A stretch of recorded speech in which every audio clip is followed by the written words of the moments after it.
Stock market में पैसा बनाना है तो कुछ एक बातें क्लियर करना बहुत ज़रूरी दोस्तों। मैं इस वीडियो में उन पे बात करने वाला हूँ।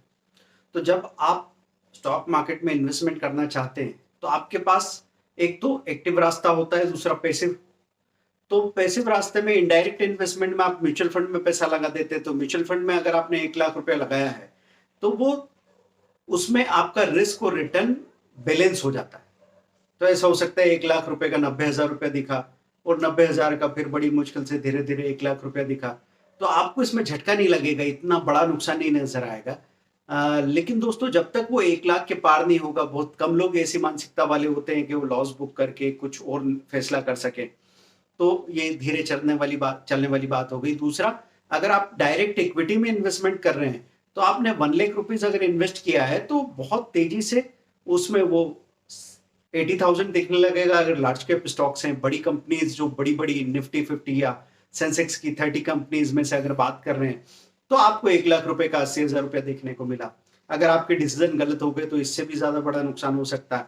और अगर आप मिड कैप और स्मॉल कैप कंपनीज में गए तो मिड कैप में जब लार्ज कैप या निफ्टी इंडेक्स गिरता है 10%, तो मिड कैप वहां पे 20 to 30% गिर जाता है और स्मॉल कैप वहां 30 to 40% गिर सकते हैं। तो दोस्तों ऐसे में प्रॉब्लम किस बात की आती है कि जैसे आपने एंट्री तो कर ली, इसको मैं अभिमन्यु कॉम्प्लेक्स बोलता हूं कि स्मॉल कैप को आपने पहले भागते हुए देखा और आपने देखा कि कैसे 50 रुपीज का शेयर 120 रुपीज हो गया 3 दिनों के अंदर। तो आपको बहुत अट्रैक्ट करेगा वो, आप वो रैली देख के बिल्कुल फिदा हो जाएंगे कि मुझे तो यही ऐसे शेयर खरीदने में, इसमें इन्वेस्टमेंट करने में मजा आता है। लेकिन दोस्तों अगर आप ये सोचो कि 50 का 120 होने में जो मजा आया, 120 से 50 हो तो क्या लगेगा। तो वो उस वक्त हम उस हैंगओवर में, प्रॉफिट के हैंगओवर में, उस माहौल में चारों तरफ जब तेजी होती है तो हम उसको नहीं सोच पाते, नहीं समझ पाते। जब तेजी का दौर आता है ना, इन्वेस्टर को पैसा ज्यादा क्यों मिलता है, स्विंग ट्रेडर को पैसा ज्यादा क्यों मिलता है? क्योंकि जब तेजी का दौर आता है, पहले सबसे पहले लार्ज कैप स्टॉक्स चलते हैं, उसके बाद में लार्ज कैप थोड़ा सांस लेने लगते हैं तो मिड कैप में जान आ जाती है, और मिड कैप भी जब सांस लेने लग जाते हैं तो आखिरी दौर में स्मॉल कैप में जान आ जाती है। मतलब चींटियों के भी पर निकल आते हैं, और जब चींटियों के पर निकल जाते हैं तो उसके बाद तूफान आने वाला है, बारिश आने वाली है और एकदम कोई बड़ी गिरावट होने की पॉसिबिलिटी है। तो आप जहां जहां शेयर बेचेंगे, जहां जहां अपना प्रॉफिट बुक करेंगे, वहां से आपको अगले दिन दिखेगा कि वहां से और एक 10% 20% का अपर सर्किट और लग रहा है। तो आपको ऐसे दिल पे हाथ रख के बोलना पड़ेगा, अरे यार जल्दी कर लिया, हमको थोड़ा और रुकना चाहिए था। तो इसके लिए मैं आपको ये सॉल्यूशन देता हूं दोस्तों, बढ़ते बढ़ते में बेचना सीखो। जब प्राइस बढ़ती है ना तो पहले आपके पास पहले तो खुद का जवाब चाहिए कि कितने समय में कितना रिटर्न मुझे पाना है, क्या सोच के हम यहाँ एंट्री किए थे और अब वो बहुत प्रॉफिट दे रहा है, आपकी उम्मीद से बहुत ज्यादा प्रॉफिट दे रहा है, तो आप टुकड़े टुकड़े में बुक करते जाइए। आप आखिरी टुकड़ा रख सकते हैं वो अल्टीमेट प्रॉफिट चखने के लिए, उसके लिए कोई शिकायत नहीं है, उसमें कोई गुनाह नहीं है, आप कर सकते हैं ऐसा। लेकिन मैक्सिमम कैपिटल पे अपना कंट्रोल रखना बहुत जरूरी है दोस्तों, क्योंकि सबसे बड़ा जो फर्क मैं यहां समझाने जा रहा हूं कि पैसा किस बात से बनेगा। एक तो 10 का 9 देख के 10 होने पे आपको गिरावट में बहुत कंफर्ट मिला तो तेजी में आपको उतनी निराशा होती है, यार मजा नहीं आ रहा। और अलग अलग तरह की पर्सनालिटीज होती है। अगर जैसे मैं क्रिकेट का एग्जांपल देता हूं कि सहवाग को द्रविड़ और द्रविड़ को सहवाग बना के खिलाओगे तो दोनों को प्रॉब्लम होने वाली है। कुछ लोग डिफेंसिव होते हैं, जो ज्यादा स्ट्रेस लेना नहीं चाहते, जो ज्यादा उतार चढ़ाव में इमोशनल स्ट्रेस महसूस करते हैं, तो उनके लिए मैं कहूंगा कि चलो आप लार्ज कैप में ही रहिए। लार्ज कैप से भी बेटर आप म्यूचुअल फंड में ही रहिए। म्यूचुअल फंड में भी लार्ज कैप, मिड कैप और स्मॉल कैप के म्यूचुअल फंड्स होते हैं दोस्तों। इनका कॉम्बिनेशन मल्टी कैप भी आने लगा है, फ्लेक्सी कैप भी आने लगा है, तो उस पर हम आगे कहीं बात करेंगे। तो अभी आपको ये समझना चाहिए कि जो कुछ भी आप चुनते हैं उसके बारे में आपको पता नहीं होता। तो हम चक्रों में घुसना तो सीख जाते हैं पर निकलना नहीं आता। तो अब वो अगर आपने 1 लाख रुपया स्मॉल कैप स्टॉक में लगाया था और 1 लाख से वो 60,000 हो गया, 60,000, 40% का नुकसान दिख रहा है, और अब उसको वापस बढ़ने में, चढ़ने में बहुत टाइम लगेगा, क्योंकि जब सेंसेक्स निफ्टी ऊपर जाने लगेंगे तब भी वो नहीं हिलेगा भी नहीं, मिड कैप ऊपर चले जाएंगे तब भी वो नहीं हिलेगा। तेजी के आखिरी दौर में हर 4 महीने में एक तेजी का दौर आता है, क्योंकि हर 4-5 महीने बाद एक लॉन्ग करेक्शन आता है। अभी अभी एक लॉन्ग करेक्शन गया, आप देख रहे हैं अक्टूबर नवंबर 2024 से लेके अभी मई 2025 तक आप लगातार सेंसेक्स में गिरावट देखते गए, और फिर जैसे दुबले और दौर साड़ होते हैं ना, कि मतलब कोई नेगेटिव माहौल बना हुआ है, कोई खबर आएगी तो उतना ही ज्यादा चोट करेगी बाजार के ऊपर।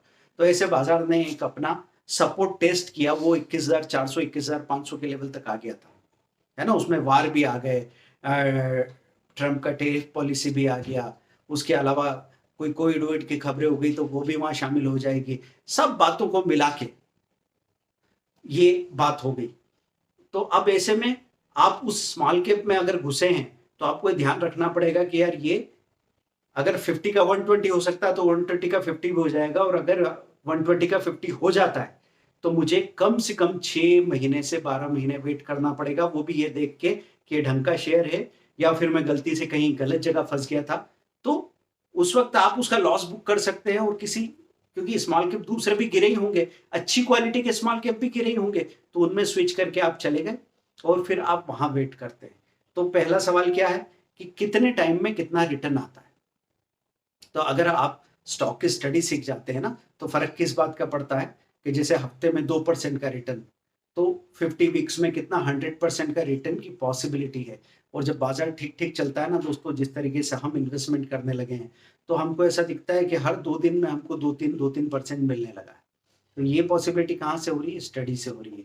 ये स्टडी इतने सालों का कुमुलेटिव नॉलेज, सिर्फ आपके पैसे की कंपाउंडिंग नहीं होती, आपके नॉलेज की, आपके प्रैक्टिस की भी कंपाउंडिंग होती है, और ये सब चीजें आगे बहुत काम करने लग जाती है। तो आपको ध्यान ये रखना है कि 120 100 का 40 रुपीज या 120 का 50 रुपीज हो गया, ठीक है। और अब आप सोच रहे हैं कि यार ये 50 रुपीज हो गया और ये शेयर अच्छा भी नहीं था पर इतना लॉस हो गया, तो अब मैं क्या करूंगा, अब इसका लॉस बुक करूंगा तो कैसे काम चलेगा। इस चक्कर में सबसे ज्यादा गड़बड़ हो जाती है। तो हम प्रूनिंग स्ट्रेटेजी क्यों लेके आए थे कि धीरे धीरे स्विच करो, टुकड़े टुकड़े में हम पूरे लॉसेस निकल सकते, है ना। और फिर धीरे धीरे से किसी दूसरे स्टॉक में स्विच कर सकते, क्योंकि हारा हुआ, मारा हुआ, चोट खाया हुआ आदमी को तो ये डर लगता है कहीं ऐसा ना हो जाए कि इधर से मैं निकलूं और ये भागना शुरू कर दे और जिधर मैं घुसूं वो लुढ़कना शुरू कर दे। तो इसलिए स्टडी एक बेस बनती है दोस्तों, जहां पे हम स्ट्रेंथ देखते हैं ना, 35 के ऊपर की स्ट्रेंथ है, तो वो स्टॉक बहुत मूवमेंट करते हैं, और वो मूवमेंट करते हैं और उसमें आप पोजीशन बनाते हो तो मजा आता ही आता है, बहुत अच्छे प्रॉफिट्स मिलते हैं। और ऐसा नहीं कि आपसे गलती नहीं होती, गलती हो जाती। मैं 10 ट्रेड करता हूं तो उसमें से पहले 4 सही 6 गलत होते थे, अब 5 सही 5 गलत होते हैं, या 6 सही 4 गलत होते हैं। ये तो समझना ही मत कि मैं हमेशा सही होता हूँ हर बात में, हर जगह। बस ये है कि हम उस उस निराशा को ज्यादा देर तक झेलते नहीं है, अपने सिर पे लेके नहीं घूमते, क्योंकि हमको एक बात समझ में आ गई, कितने टाइम का कितना रिटर्न है। पैसे का जो रोटेशन है, इससे पैसा बन रहा है। तो कहीं कोई डिसीजन आपका गलत हो गया और आपने जब लिया था तब चीजें ठीक थी, बाद में अचानक रिजल्ट आ गया है, कोई खबर आ गई, वो चीज उतनी नेगेटिव हो गई, तो अब उसमें आप छाती माथा कूटने की या सिर पे हाथ रख के बैठने की जरूरत नहीं, धीरे से स्विचिंग शुरू करो। और ये देख लो कि कौन सा उसी सेक्टर का कोई बेटर स्टॉक हो तो वो ठीक है, नहीं तो उस सेक्टर की बजाय कोई दूसरे सेक्टर में, प्रॉमिसिंग सेक्टर में जाने की बात हो तो वो भी ठीक है। ऐसे करके जहां पे भी आपको दिखता है आप धीरे से स्विचिंग करते हो। ऐसा मैंने अभी बहुत सारे स्टॉक्स में किया और मेरे पिछले 3-4 सालों से ये रिजल्ट्स बहुत अच्छे रहे। जब तक मैं खुद टेस्ट नहीं कर लेता चीजों को, तब तक उसके बारे में मैं चर्चा नहीं करता दोस्तों। तो अभी इस वीडियो को मैं यहाँ पे रोकता हूँ। मैं आपको ये कह रहा हूँ कि आपको नापना पड़ेगा कि कितनी देर में कितना प्रॉफिट निकल के आ रहा है और पैसा आपका रोटेट हो रहा है ना। अगर वो प्रॉफिट हो गया तो प्रॉफिट बुक करके भी आपने रोटेट किया, और लॉस हो रहा है और कमजोर हो गया है स्टॉक तो उसको बुक करके, उसका लॉस बुक करके भी आपने पैसे को रोटेट किया। और स्टडी करते रहे, छोटे छोटे एक्सपेरिमेंट करते रहे, छोटे छोटे एक्सपेरिमेंट सही रहे तो फिर थोड़े बड़े एक्सपेरिमेंट करने लगे। इस तरीके से काम करते चले जाओ, कोई रोकने वाला नहीं है आपको। कल को आप ये जो छोटे छोटे नंबर ऑफ शेयर्स में ट्रेड कर रहे हैं, कल को आप फ्यूचर में या ऑप्शन में भी ट्रेड करने की काबिलियत तैयार कर लोगे। वो ऑप्शन है, मतलब जैसे ऑप्शन में हम ट्रेड कर ही सकते हैं, ऑप्शन में सबसे ज्यादा सक्सेसफुल कोर्सेज है हमारे।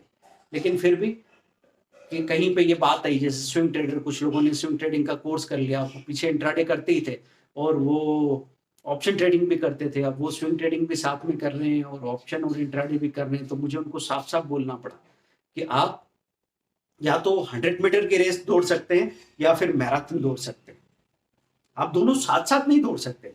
तो आप ऑप्शन और इंट्राडे बिल्कुल रोक दीजिए। अगर आपको ऐसा लगता है कि लॉस का बहुत मामला बना है और स्क्रीन पे जाते ही कोई बायोकेमिकल चेंजेस हो जाते हैं, आपको स्ट्रेस महसूस होता है, तो आप अभी के अभी ऑप्शन और इंट्राडे को अभी रोक दीजिए और उसके बाद स्विंग ट्रेडिंग को ट्राई कीजिए।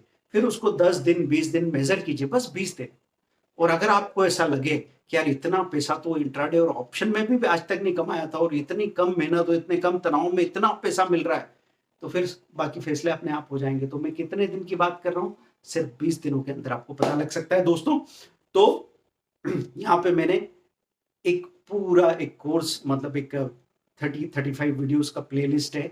मैं हमेशा उसको सोचता हूँ कि अब मेरा कोई कमर्शियल पर्पस नहीं है, मैं वैसे ही बांट देना चाहता हूँ। लेकिन एक चीज मेरे दिमाग में और अनुभव में अभी आई है कि अगर आपने वो चीज बिल्कुल फ्री ऑफ कॉस्ट ली है तो हो सकता है कि आप उसको खोल के देखो भी नहीं, और अगर आपने उसमें छोटा सा कंट्रीब्यूशन भी किया है ना, तो आप उसको देखोगे जरूर। और आपने 2 वीडियो देख लिए तो फिर आप रुक नहीं सकते, तीसरा भी देखोगे, चौथा भी देखोगे, और वो सिलसिला शुरू हो गया तो काम बन जाएगा। तो इसलिए दोस्तों मैंने एक छोटा सा एक प्रोविजन रखा है कि जो नंबर दे रखा है उस पर 89 रुपीज, जो कि निग्लिजिबल है, वो आप जीपे कर देंगे और आपको ये प्लेलिस्ट मिल जाएगी। ये हमने आपको मौका दिया है, विंडो दे रखी है अगले 24 आवर्स के लिए। 89 रुपीज आप जीपे कर दीजिए और आप उसमें लिख दीजिए इंट्राडे प्लेलिस्ट, ठीक है। आपको वो सारे वीडियो की प्लेलिस्ट मिल जाएगी, कम से कम 25-30 से ज़्यादा वीडियोस है। तो आप फिर समझ सकते हैं कि जितना नॉलेज आपको मिलेगा। और जो मैंने यहाँ पे टोकन अमाउंट रखा उसका सिर्फ वजह क्या है, इतनी सी वजह है कि आप उसको देखें ज़रूर। क्योंकि कई बार जब हम ऐसे फ्रीबी की तरह चीज़ें देने लगते हैं तो पहले पहले हम किसी चीज़ का, हम अपने अस्पतालों की, स्कूलों की, बिजली की, पानी की, रोड्स की, किसी की कदर नहीं करते थे।